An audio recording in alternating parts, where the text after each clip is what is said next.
ছাত্রছাত্রীদের সমস্যা সমাধান করা যায়। কোনটা? বিএনপি ওই জায়গাটা গুরুত্ব দিচ্ছে, তুমি বাইরের থেকে যে কোনো কাজ আউটসোর্সিং আনতে পারবে, তোমার টাকা নেওয়ার কোনো অসুবিধা হবে না, সেটার নিশ্চয়তা দিচ্ছে বাংলাদেশ জাতীয়তাবাদী দল বিএনপি।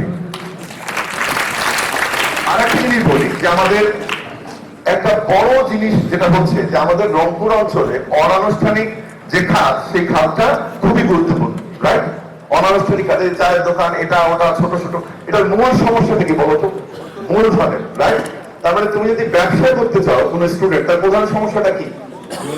বিএনপি, আমরা আশা করি শামসুজ্জামান সাহেব থেকে বলে গেছেন, এখানে ডন ভাই আছেন রংপুর মহানগরের সেক্রেটারি, আশা করি ওনারা নিশ্চয় দেবেন। আমি বলে গেলাম যে তোমাদের যদি কোনো প্রজেক্ট ডেভেলপ করতে পারো যেটাতে তুমি এন্টারপ্রেনার হতে চাও, ব্যবসায়ী হতে চাও, চাকরি না করে চাকরি দিতে চাও, আমরা কিন্তু রংপুরের মানুষ চাকরি বেশি করতে চাই, ব্যবসাটা কম করতে চাই, এই সুযোগটা তারেক রহমান বা বিএনপি তোমাদের দিচ্ছে।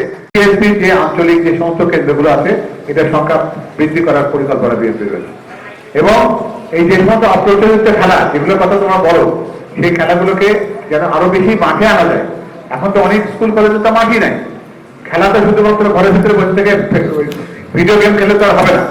সেজন্য খেলার মাঠটাকে বৃদ্ধি করার জন্য প্রত্যেকটা স্কুলের সাথে, বিদ্যালয়ের সাথে যারা খেলার মাঠ সংযুক্ত করা যায়, সেটাও আমাদের কর্মপরিকল্পনার সাথে।